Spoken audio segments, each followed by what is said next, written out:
Hello friends, कैसे हो आप सब। Welcome back to my channel drama vibes. और आज के इस वीडियो में हम बात करने जा रहे हैं इंटेंस लव के एपिसोड नंबर 17 के बारे में। So let's get started.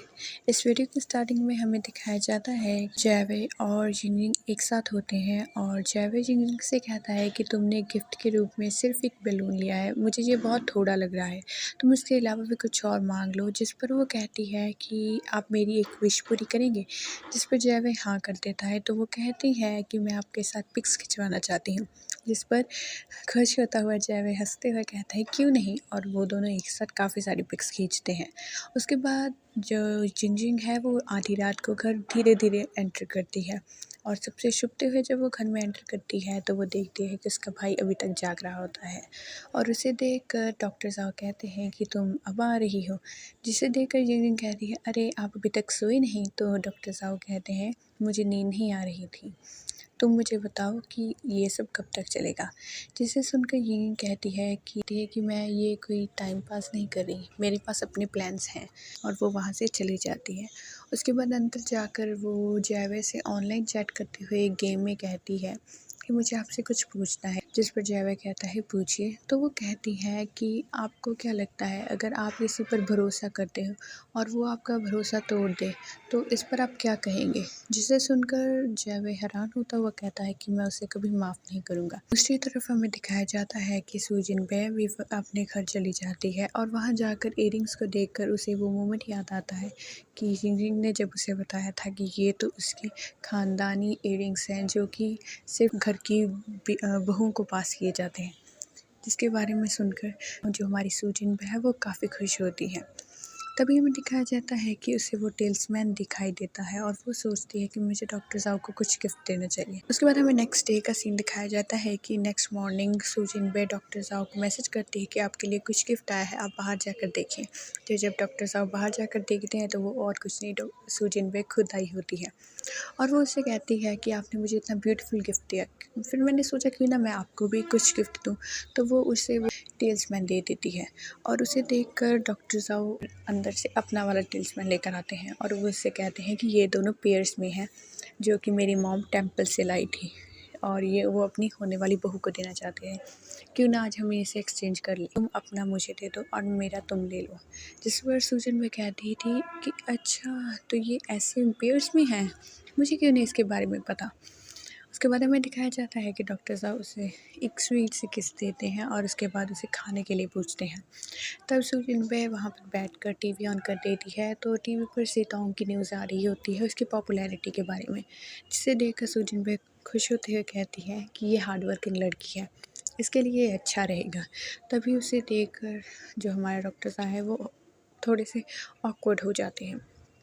दूसरी तरफ हमें दिखाया जाता है कि डॉक्टर शाओ और वूडे एक साथ पार्क में जाते हैं। वहाँ पर डॉक्टर शाओ वूडे को कहते हैं कि वो उस पार्क में वो बच्चों वाली ट्रेन में एक झूला लेना चाहते हैं, जिस पर छोटे हुए सब बच्चे लेते हैं। लेकिन उसके मॉम डैड ने उसे लेने नहीं दिया करते थे क्योंकि वो काफ़ी स्ट्रिक्ट थे और उसे काफ़ी ही रूल्स और रेगुलेशन में बांध कर रखते थे। तो वो अब वो उसे लेना चाहते, जिस पर वो वहाँ की जो मैनेजर होती है वो मना कर देती है कि ये जो ट्रेन है वो सिर्फ बच्चों के लिए है, कोई भी बड़ा आदमी इस पर नहीं बैठ जाता। सॉरी लेकिन आप यहाँ पर नहीं बैठ सकते। काफ़ी देर तक एक दूसरे से बातें करने के बाद वो उसे पूरा ना कर देती है तो वो दोनों वहाँ से चले जाते हैं। दूसरी तरफ हमें दिखाया जाता है कि घर जाकर सूजिन बे अपनी मॉम को कॉल करते हुए पूछती है कि आपने मुझे बताया क्यों नहीं था कि ये डॉक्टर ज़ाओ की तरफ से टेल्समैन मिला है। जिस पर उसकी मॉम कहती है कि ये टेल्समैन डॉक्टर ज़ाओ की मॉम की तरफ से मिला है। जिस पर उसकी मॉम कहती हैं कि मैंने तुम्हें कई बार बताया था लेकिन तुम इस शादी में इंटरेस्टेड ही नहीं थी, तो तुम कभी भी मेरी बात सुनती ही नहीं थी। ये तो उसकी मॉम की तरफ से ही तुम्हारे लिए गिफ्ट था। जिस पर वो कहती है कि आप मुझे उसकी मॉम के बारे में कुछ तो बताएं। जिस पर वो कहती थी कि डॉक्टर ज़ाओ की मॉम और मैं काफ़ी अच्छे दोस्त थे, हम दोनों एक साथ पढ़े थे, लेकिन उसके बाद उसकी शादी एक दूसरे शहर में हो गई तो वो वहाँ पर चली गई। उसके बाद हम कभी नहीं मिलते थे। जब डॉक्टर ज़ाओ हुए थे उसके बाद वो अपने घर वापस आई थी और तब उन्होंने जब सूजिन बे को देखा तो उसे वो गिफ्ट दे दिया। कि मैं तो इसी लड़के को अपनी बहू के रूप में देखना चाहती हूँ। तभी हमें दिखाया जाता है कि डॉक्टर शाओ और वूडे चोरी छुपे से उसके ट्रेन की ओर रात में चले जाते हैं, जब सब कुछ बंद हुआ होता है, और ख़ुद ऑन करके उस ट्रेन में घूम लेते हैं। जिसके बाद सिक्योरिटी गार्ड जब आता है तो वो भाग के वहाँ से चले जाते हैं, और इतना एंजॉय करने के बाद और डॉक्टर शाओ एकदम से उसे किस कर देते हैं। वूडे भी उन्हें आगे से खुद किस करती है, और ये मोमेंट काफ़ी ज़्यादा स्वीट होता है इन दोनों के बीच। दूसरी तरफ हमें दिखाया जाता है कि डॉक्टर शाओ को कॉल आता है हॉस्पिटल से कि आप आज डॉक्टर शाओ की ड्यूटी कर लें, जिस पर वो कहते हैं कि मैं आ जाता हूँ, लेकिन मुझे ये तो बताएं कि डॉक्टर शाओ हैं कहाँ। जिस पर वो कहता है कि उन्होंने तो लीव ली हुई है काफ़ी दिनों से। इसे सुनकर वो हैरान हो जाते हैं, और वो कहते हैं कि ऐसा क्या काम कर रहा है वो जिसने इतनी लीव ली हुई है। दूसरी तरफ हमें दिखाया जाता है कि सुजिन बे को पीरियड्स आ जाते हैं, जिसके कारण वो शूटिंग पे कंसंट्रेट नहीं कर पाती। तो वो डॉक्टर शाओ को मैसेज करती है और उनसे कहती है कि मुझे दर्द हो रहा है। डॉक्टर शाओ से मैसेज कर कहते हैं क्या हुआ, वूडे आज आपके साथ नहीं है। जिस पर सुजिन बे कहती है नहीं, मैं जब से वापस आई हूँ तब से तो मैंने उसे देखा भी नहीं है। तो डॉक्टर साहब कहते हैं कोई बात नहीं, मैं अभी आकर आपको पिक करता हूँ। तो दूसरी तरफ दिखाया जाता है फिर सुजिन बे जल्दी से अपना शूट कंप्लीट करती है, और इतना खूबसूरती से अपना शूट कंप्लीट करती है कि हर कोई हैरान हो जाता है, और डॉक्टर साहब वहाँ पर आ जाते हैं। डॉक्टर साहब उससे कहते हैं कि तुमने अब इतने छोटे कपड़े क्यों पहने हैं। जिस पर वो कहती है ये तो मेरा काम है, इसे रहने दीजिए, आप बताइए आप कैसे हैं। जिस पर वो कहते हैं मैं तो ठीक हूँ, ये लो तुम ये चाय पी लो, ये बढ़िया है तुम्हारे लिए पीरियड्स के दौरान। जिसे देखकर सुजिन बे शर्मा कर खुश हो जाती है।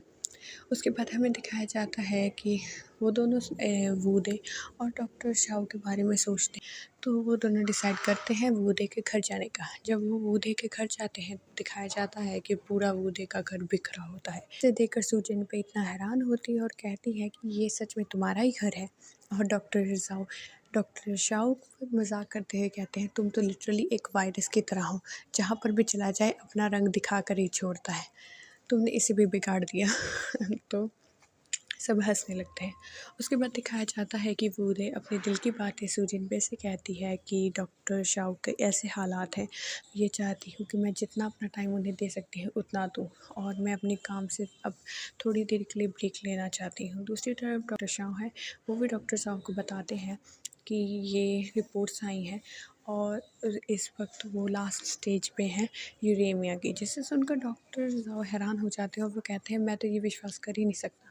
जिस पर डॉक्टर शाओ कहते हैं कि तुम्हें विश्वास नहीं करना मुझ पर मत करो, लेकिन तुम रिपोर्ट्स पर तो करोगे ना। इसे सुनकर डॉक्टर शाओ थोड़ा सा ऑकवर्ड हो जाते हैं। उसके बाद हमें दिखाया जाता है कि डॉक्टर शाओ को परस्यू करते हैं कि आप जो मर्ज़ी हो जाए ट्रीटमेंट ज़रूर लें, अपने लिए ना सही लेकिन वूडे के लिए तो आप ट्रीटमेंट ले सकते हैं ना, क्या पता आप बच जाएं।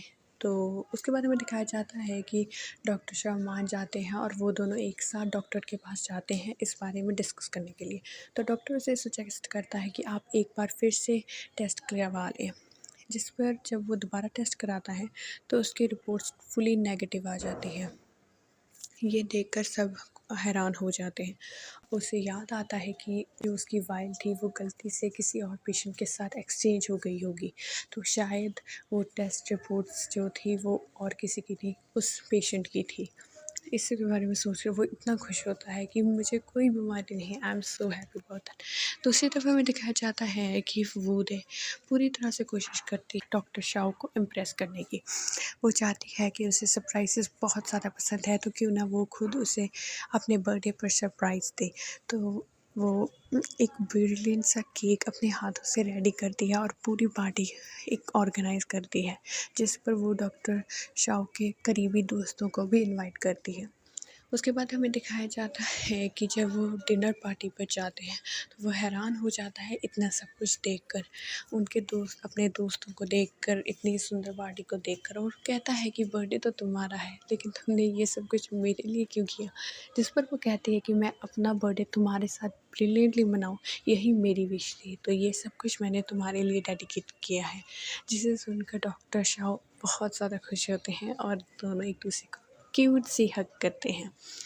इसके बाद डॉक्टर शाओ को इशारा करते हैं कि अब आप इन्हें सच नहीं बताएंगे अपनी बीमारी को लेकर कि आप तो बिल्कुल हेल्थी हैं, आपको तो बीमारी है ही नहीं। जिस पर डॉक्टर शाह कह देते हैं कि हाँ मैं ठीक हूँ, मुझे तो कुछ भी नहीं हुआ। लेकिन सब सेंटी होते हुए वहाँ पर कहते हैं कि नहीं नहीं, हमें पता है, तुम हमसे क्यों छुपा रहे हो, हमें पता है तुम ठीक नहीं हो। और जिस पर फिर डॉक्टर शाह भी जो ड्रामा कंटिन्यू हो रहा है उसे कंटिन्यू होने देते हैं। उसके बाद डॉक्टर साहब उन्हें ज़बरदस्ती बाहर लेकर आते हैं और कहते हैं कि तुमने सबको सच क्यों नहीं बताया। जिस पर वो कहता है तुम्हारे सामने मैंने सबको सच बताया तो है, लेकिन कोई विश्वास कर ही राज़ी नहीं है। जिस पर डॉक्टर साहब कहते हैं क्यों ना मैं बता दूँ, तुम्हारे कहे पर नहीं विश्वास करेंगे, मेरे कहे पर तो करेंगे ना। इस पर वो कहता है प्लीज़ प्लीज़ मैं तुमसे ये रिक्वेस्ट करता हूँ, मुझे ये सब बहुत मज़ा आ रहा है देख कर, तो क्यों ना तुम इसे जो हो रहा है वो होने दो थोड़ी देर के लिए बस। ये सुनकर डॉक्टर साहब चुप कर जाते हैं और डॉक्टर साहब खुश होते हुए वहाँ से जाने लगते हैं। और यहीं पर हमारा ये एपिसोड ख़त्म हो जाता है। Thank you so much for watching this video. और अगर आपको ये वीडियो पसंद आई हो तो don't forget to like to this video and subscribe to my channel. Thank you so much for watching.